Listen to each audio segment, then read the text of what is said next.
Hey guys, Corth Camel ADV. We're going to do the install video tonight for the camel toe side stand for the Yamaha T7.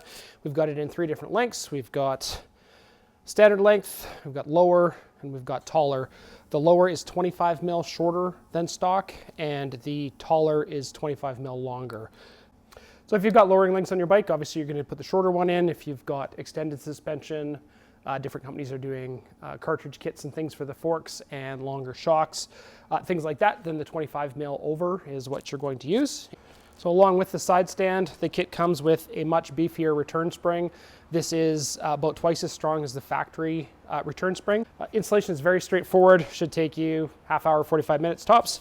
You will need some high strength red Loctite, and you need a pair of vice grips, 10 mil socket on a 1/4 inch drive ratchet, 10 mil Allen key or Allen wrench socket with a ratchet handle, 13 mil wrench, and a 14 mil wrench. And I believe that's it.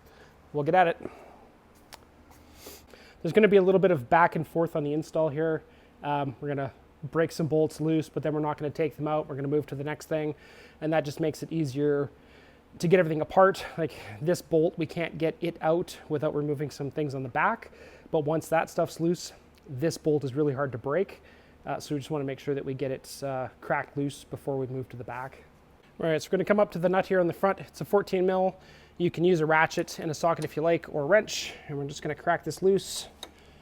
So get that one moving. You can actually take this nut right off for now, or leave it partial. We're going to grab our vice grips, and we're going to grab the spring here. This spring is really light. It's quite easy to get off.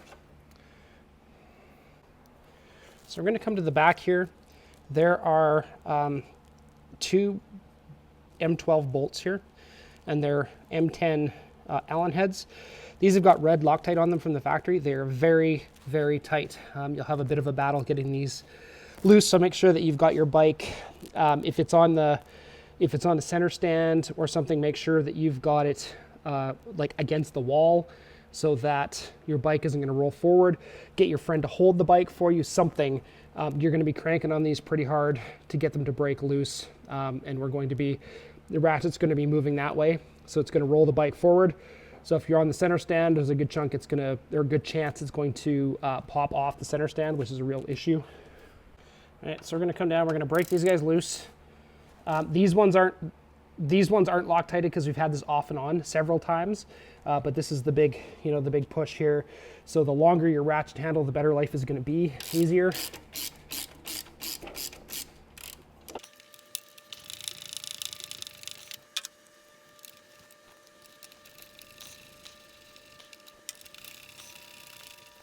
Before you get this last bolt all the way out, you can take your ratchet with your 10 mil, and we're going to break. There's a bolt on the back side here, and this holds the side stand safety switch on.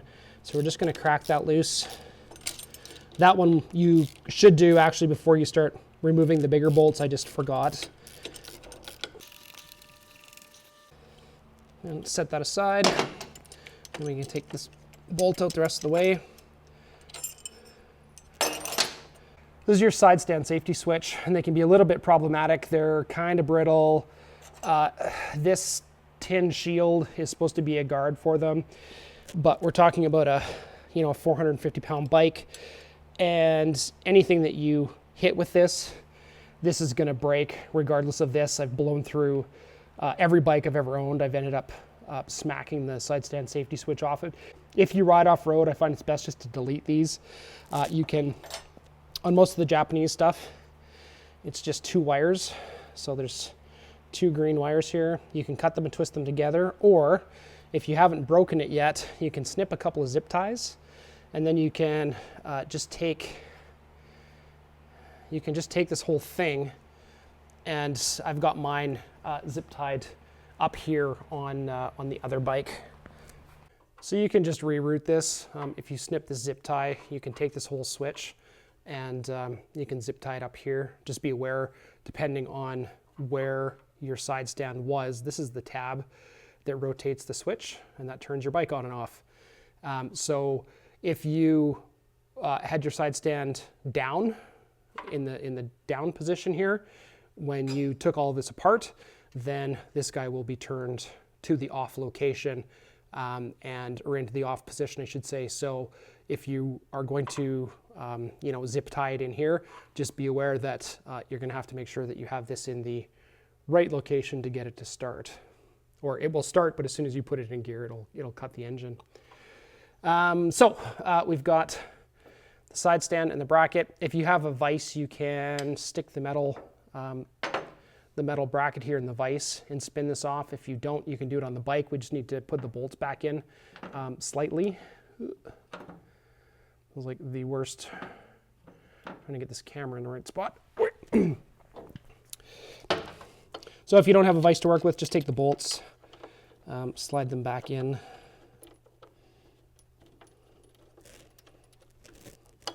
And you don't have to do them right up, you just have to get them started so this thing will kind of hold itself up like so. So we've got, so this is already cracked, so we can spin this one out. And then the 13 mil is what the bolt is. I'm going to take that guy out and set that aside.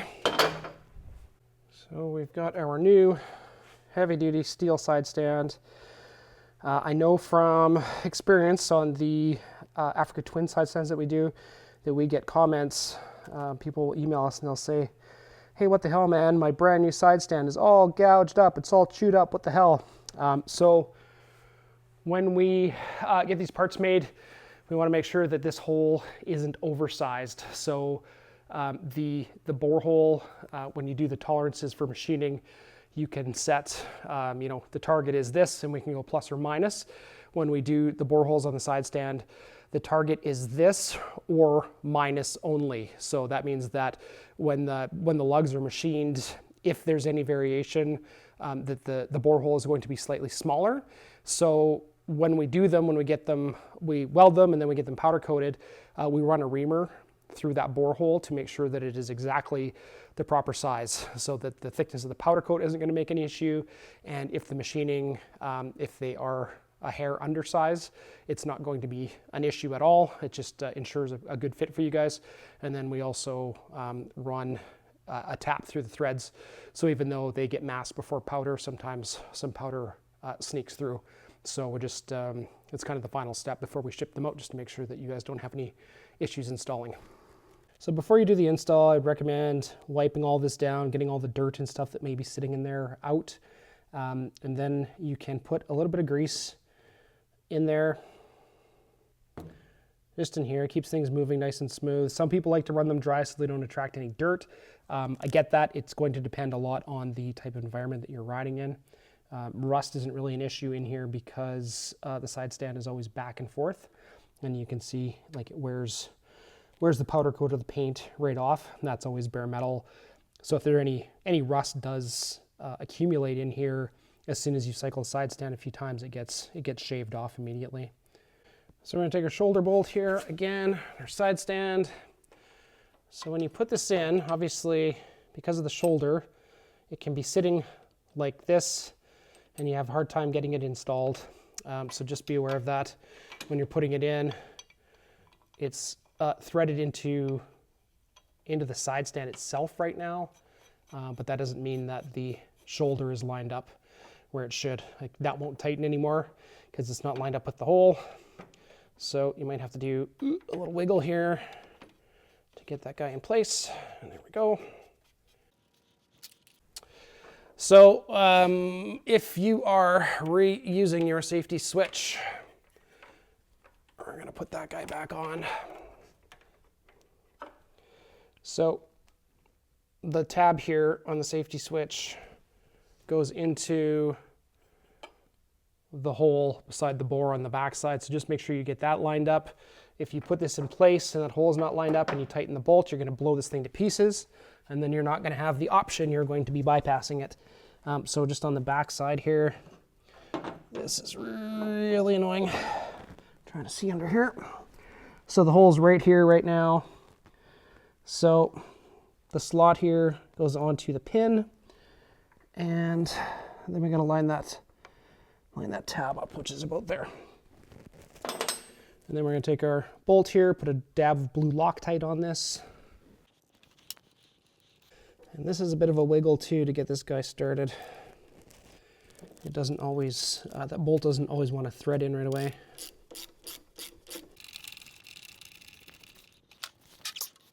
So there's the tin guard here. Like I said, it's to protect the side stand safety switch. It's wafer thin. It doesn't do a whole lot of anything. I totally screwed up when I ordered the springs for this, for the kickstand.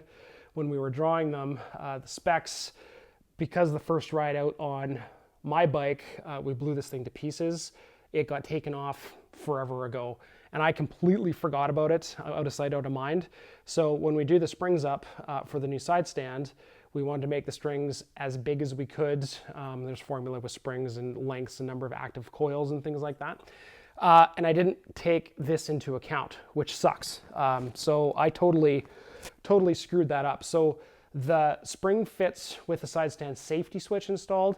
It does not fit with this factory tin guard.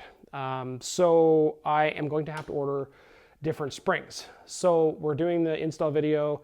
The tin guard isn't on it. If you get an early kickstand, you're not going to be able to run the tin guard. You can get a hold of us and we'll send you replacement spring. Just give us the your order number and we'll get the corrected spring out to you when we have them. If you're watching this video months from now, then you'll have the right spring and you can disregard this. So this is the current spring. We've got a longer leg and a shorter leg. The corrected spring will have an even longer long leg. There'll be probably 3 less active coils here. So these are all active coils, right? There's 2, 4, 6, 8, 10, 12, 14, 15 active coils on this spring. So spring rate is determined by thickness of material, diameter of spring, type of material, and the number of active coils. So to get the strongest spring we could, I wanted to run as many active coils as we could. And when we did that, or when I did that, we added a couple too many coils, probably 3. And it drags on this guard, unfortunately. So if you have the right spring, you're watching this in, spring 2021 rather than winter 2021, then you'll be able to put this guard back on. If you're doing this early, then you're not going to be able to put the guard on. But we're just going to come here now and get a little bit of red Loctite on these bolts. So this is a good trick. If you have a tight area and you're using an Allen head or an Allen socket and you don't have enough room to get a wrench in there or a ratchet handle, you can use a wrench. Ratcheting wrenches work really well for this. You just put them over the material on the actual tool end. And then you have a low profile Allen, ratcheting Allen setup.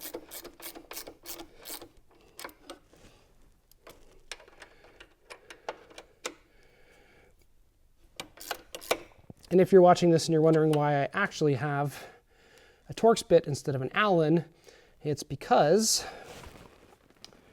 earlier tonight it fell off and it rolled over here and somehow managed to fit through the holes in the drain, which are, I don't know, a millimeter bigger than the body on the socket here. Somehow it managed to roll over and drop in there. And it's 10 o'clock on Saturday night, so unfortunately I can't just run out and get another tool. So we're using a T50 Allen, which is is a little bit hack, but it is what I have to work with at the moment.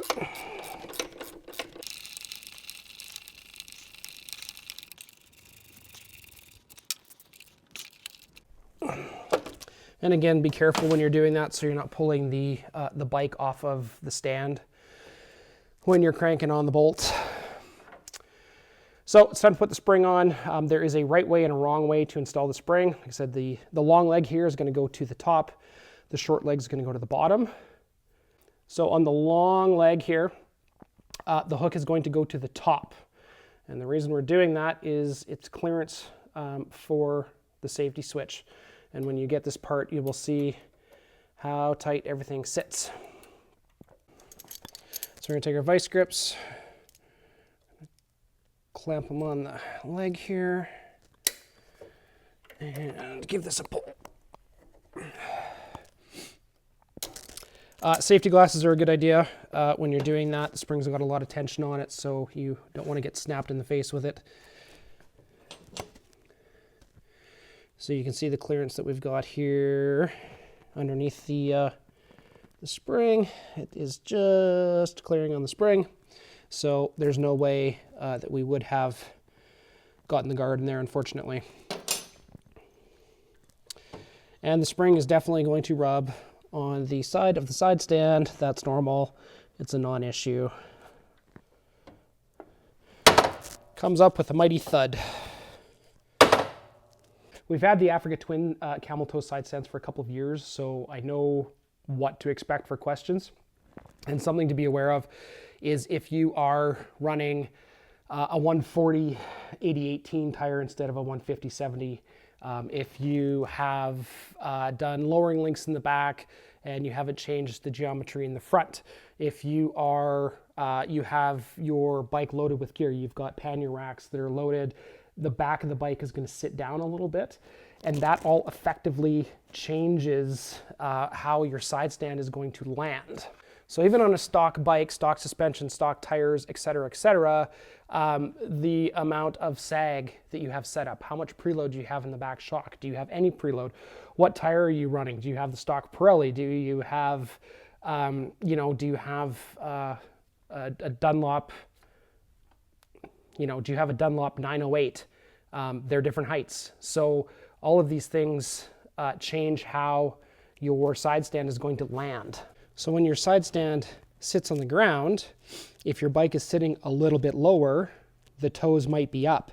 If you've lowered your bike or you have a full load of gear and you don't have the sag set right, you don't have the right rear spring, etc., you may be sitting on the back corner. The toes might be up.